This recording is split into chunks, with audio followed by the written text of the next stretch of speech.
Hi, I'm Lucy McCann. We're just outside McKinley. You might know it because Crocodile Dundee was filmed there. Very famous pub there. But we're in a creek bed just outside of McKinley. It's usually flowing quite fast in the wet season. You can see the debris coming up the trees here. And when the creek gets so full, it overflows and floods out onto the plains. It's a beautiful spot, so much bird life. And I'm just intrigued with the trees here. So I'm going to paint some of the trees in this now dry creek bed.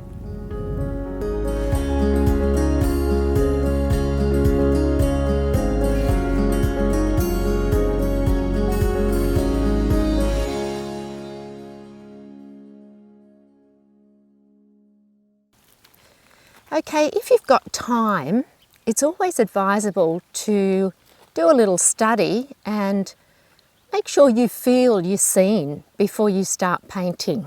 So I'm going to do a little sketch first of the scene. It's a lovely tree, it's a eucalypt, and it's got darks and lights behind it, which makes the lighter trunk stand out. As soon as I put some shading in behind, we'll get a feel of the values.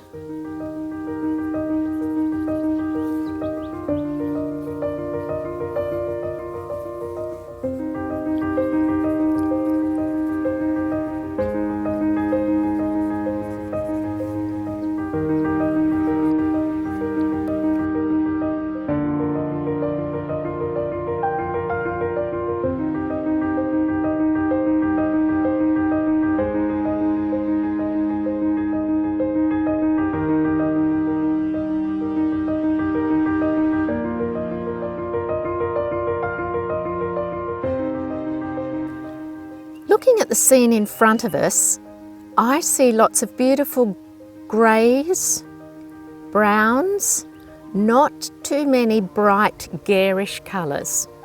So I would like to talk today about neutralising. If we've got, let's say, phthalo blue, and we've got lemon yellow, it's not what I see out in front of me, and I'd like to neutralise it. Make it more believable to the scene. If I just put a little bit of a red, and I call burnt sienna red, but you could use one of the other reds, pop it in, give it a little bit of water. You can see now how that's neutralised. It's gone to a much more believable Australian green than this bright one out here. So let's try again. Let's use ultramarine. Let's use cad yellow this time. It is making us a green that does look a bit like the Australian greens in our trees. Let's just drop in a little bit of cad red this time. So I've got blue, yellow, and now I'm dropping in a little bit of red. And the other thing that I want to show you is any of the yellows, because I believe black's invaluable. So let's use cad yellow with some black. Now look at that beautiful brown grey that we get just by using ivory black in this case. Let's try our lemon yellow. Little bit of black. Can you see how quickly we can get to a more earth colour with the ivory black and one of my yellows? In my case I've got cad yellow, lemon yellow, and now yellow ochre. Now can you see that we don't have the garish colours? They've all gone to a more muted, neutralised colour that we can use in this scene. I think they're beautiful colours to work with. I see them out in the scene.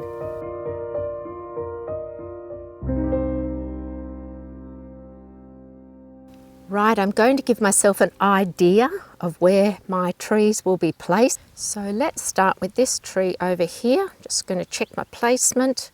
Need a bit of foreground. It's a lovely dry creek bed. And this gum comes up.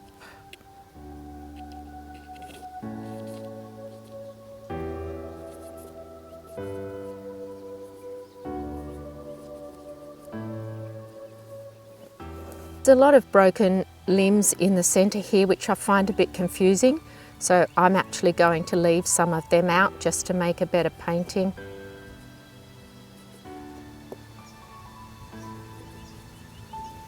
Look at the debris caught on this bottom part of this guy. That's how high the water came before it flooded out onto the plains. Okay, this one's at a lovely angle.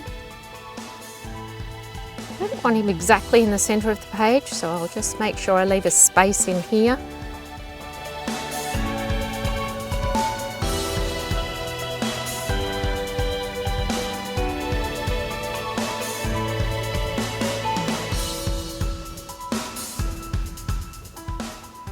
And that lovely dead limb that I really want to capture.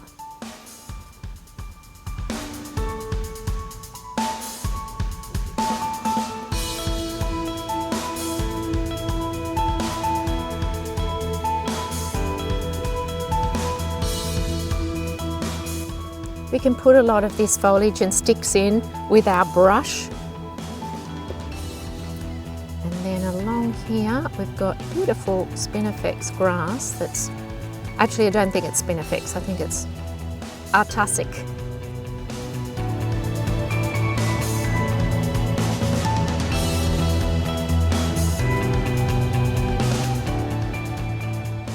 My lights, I'm going to draw them in a dark, so I know where they've got to be placed. We've got a dappled broken one here. Then on this one, we've got a lovely shape down here.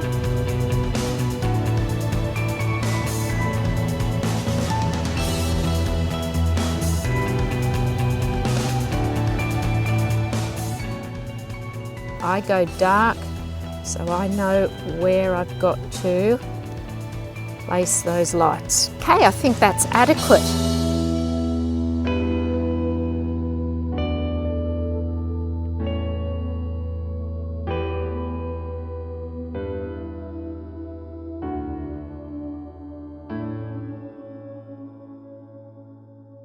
Right, I'm going to put the background in first in this painting up to my grass level.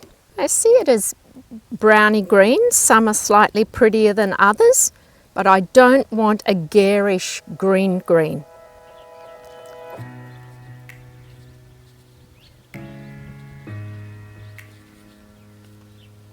Got to cut around my trees.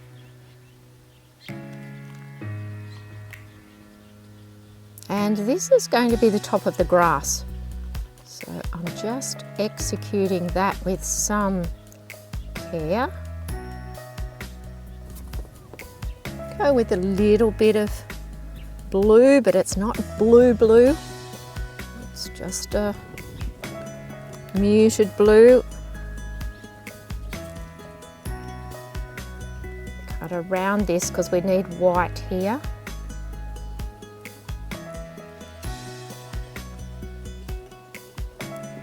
Back up here. Pick that up so he doesn't run into my tree. Bring him the other side. Somewhere here.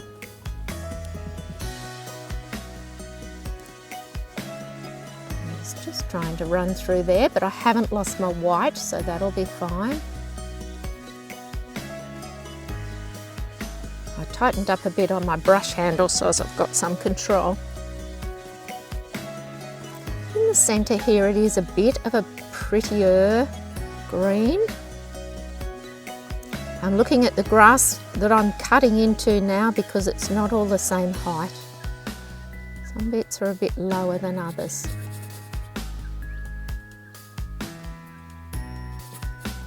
And some water if you need your pigment to travel a bit further.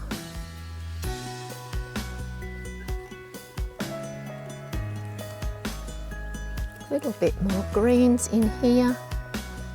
It's got more levels and layers happening than I've done so far. So now this washes dry. Here it's dried. I can get some gum leaves in. Don't want this too busy, as I said, because it's the background. It's just a foil for me to cut out the white of this tree.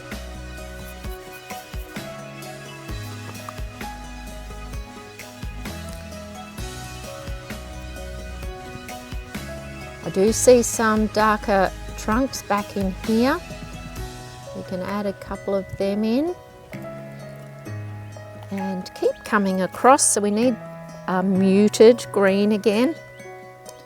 I'm using ultramarine and ochre at the moment. I'm going to clean it up a little bit by putting some lemon yellow in. I saw more lemon yellow on that side of the tree. Just to correct some of these bits a little bit. Come across here, cut this one out. Point your brush and get your grass started. So this is the tops of the grass out there.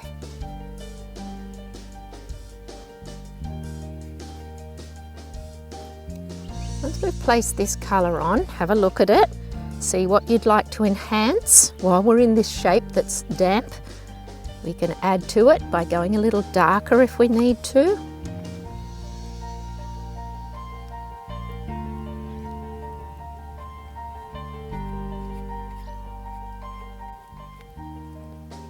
And out over in this section, I'll put this green into here. Point the brush to do my grass.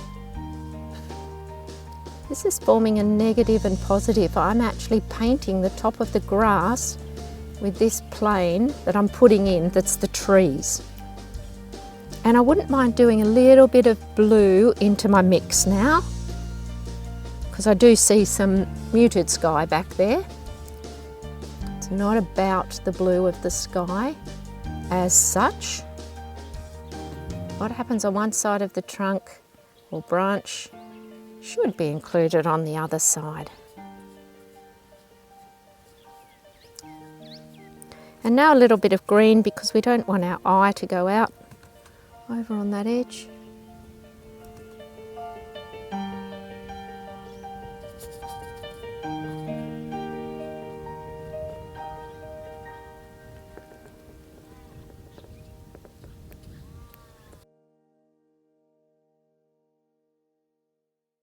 So a dry brush stroke is just put your brush on the side and let some sparkles come. And then just water. I'm just going to allow that pigment to come through here. That's my dark branch, so it doesn't matter if I come over that really, it's going to go darker anyway. I'm going to clean that up a little bit now. So a more true colour of yellow. Let's just push it in here.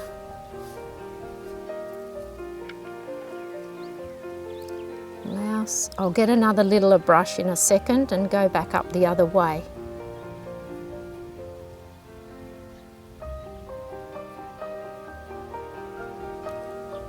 Yeah, that's pretty good. Wouldn't mind enhancing it with a bit of warm in a minute.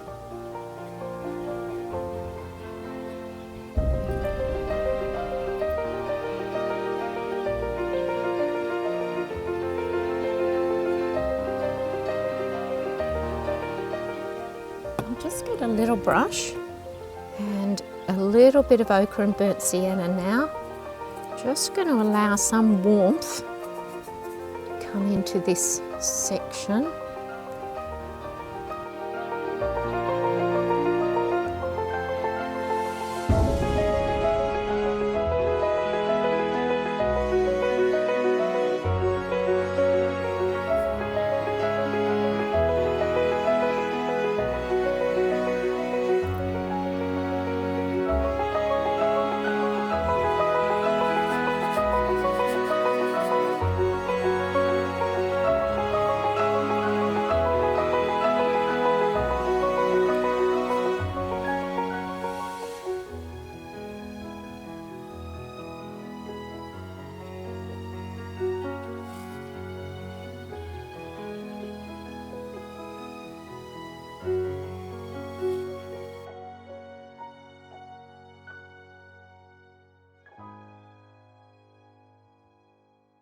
Just want to purple some of that off now because it's a bit dramatic. That was a bit too purple. That's what we have to neutralise.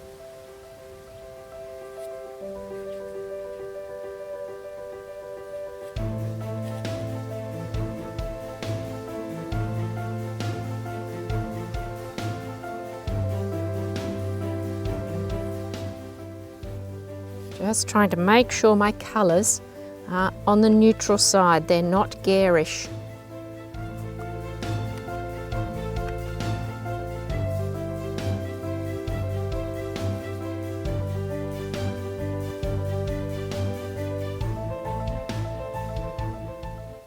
Okay, the foreground to me is just a muted warm so far. So let's just place it in. Big bold strokes. There's a lot of sand being displaced with the beautiful water that rushes through here. Interesting, when I asked about rainfall through this area, they get 16 inches, which is not a lot, but the cattle and the gums have adapted beautifully to be able to manage.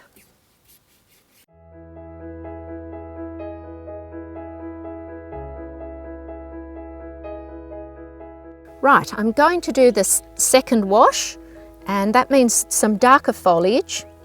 The reason I'm up near the tree is because I want to cut it out. I want it to be white or light.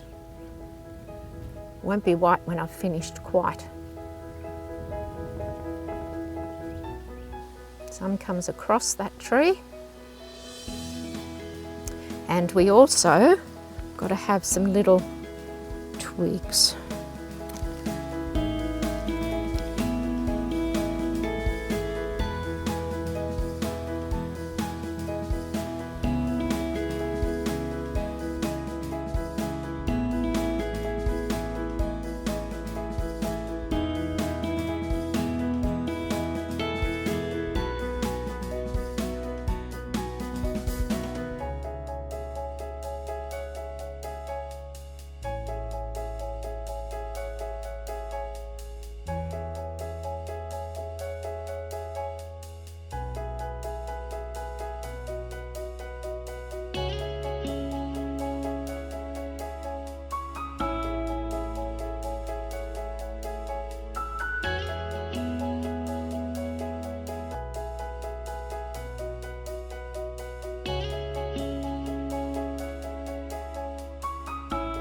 Let's keep travelling across for any, I'm looking at any shadows.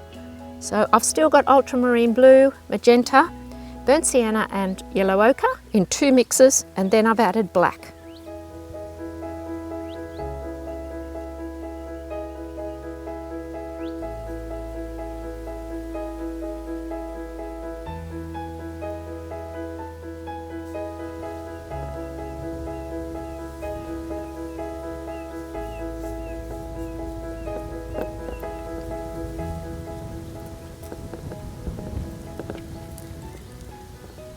Hang on to your hats, not quite sure which one to hang on to, my board or my hat.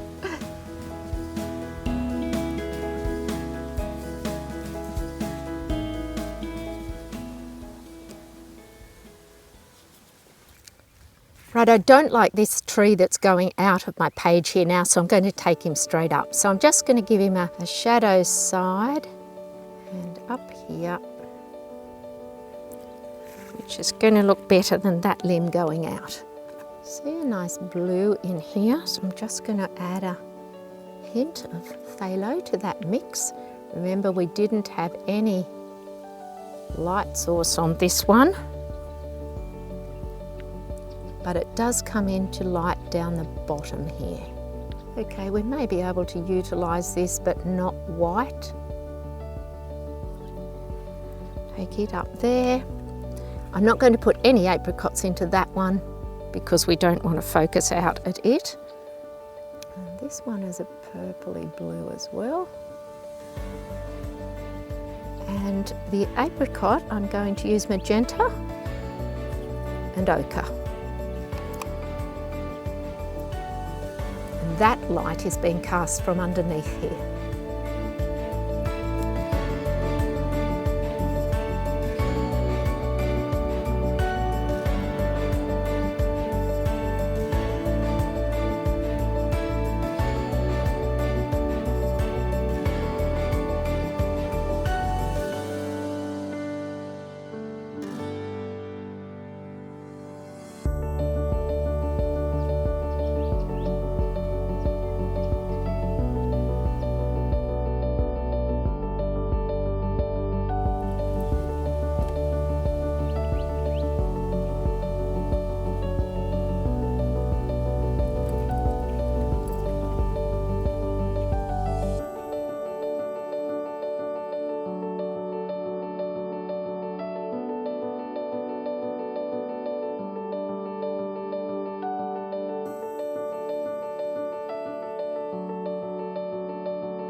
going to go to my purple, which is magenta and ultra, and I'm just going to punch in this section to make this white stand out a little more.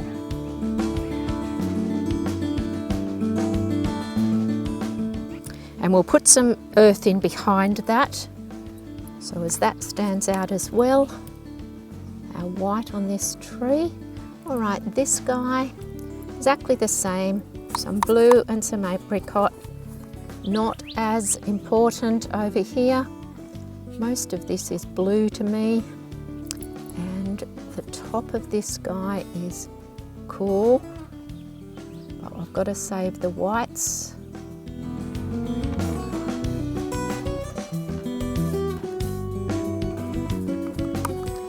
I'm going to clean this one up a bit because I see it as quite pretty blue here.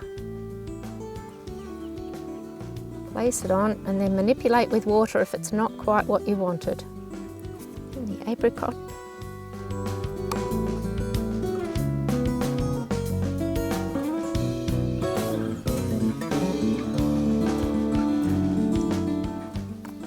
This is paler than the one behind, so I've got to suck out some water.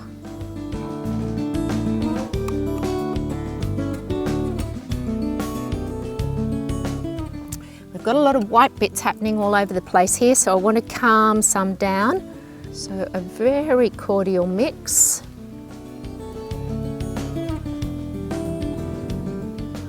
The reason I'm just lessening these in value is because I want the white of the tree to stand out. A little bit on this grass. Might leave a little few hints of white on it. A few sparkles. Around the dead branch that's fallen down, link him to the ground a bit more. And now let's just go for some darks. I'm going to use ultramarine, magenta and black. They're a warm dark though, so I need enough magenta in them. We've got this lovely limb that I wanted to put in right from word go, and let's place him in. And that's a bit too purple. Going to add a bit of burnt sienna.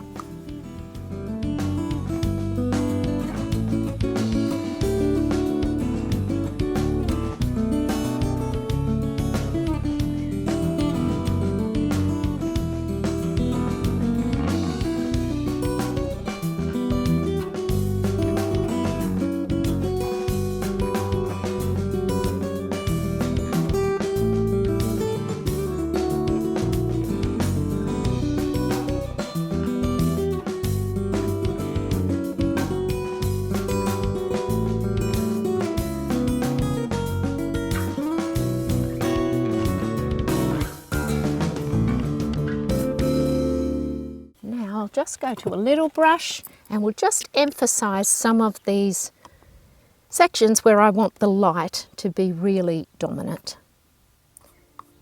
So I'm going back to my blue, and right through here we want to make it interesting.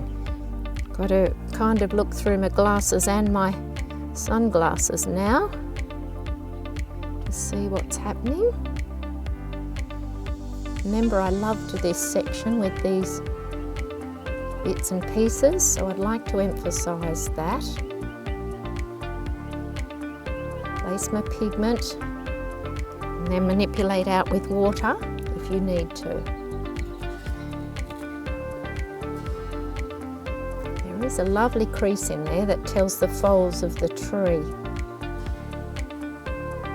And we go up to that dark.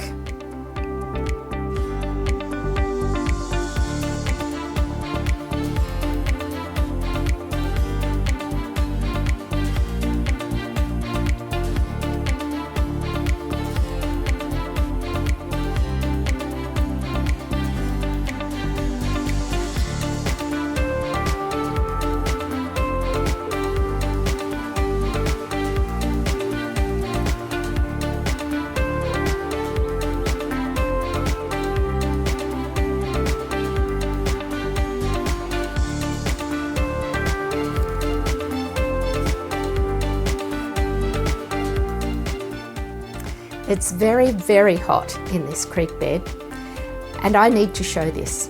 So I'm adding some yellow ochre to the grass and some burnt sienna to the foreground.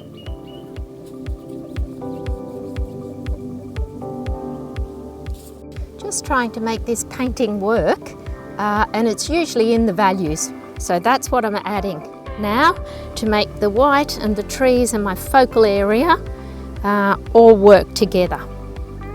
Just going to spatter a little bit of blue leaves, or place a couple of blue leaves because they've fallen off and they're down in this front section. So let's just place some of them in. I think we could just do one little bit of light yellow ochre or light brown, just to link this in a little better as well.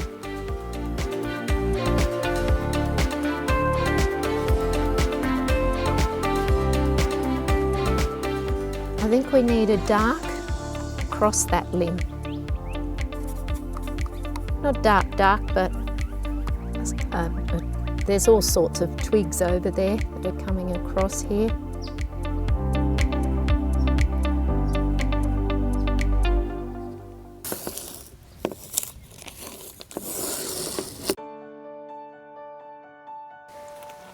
How exciting! The painting's finished and I'm really happy with it. This land out near McKinley is extreme. It's wet for some of the season, dry and hot for some of the season, and people and trees survive here so beautifully.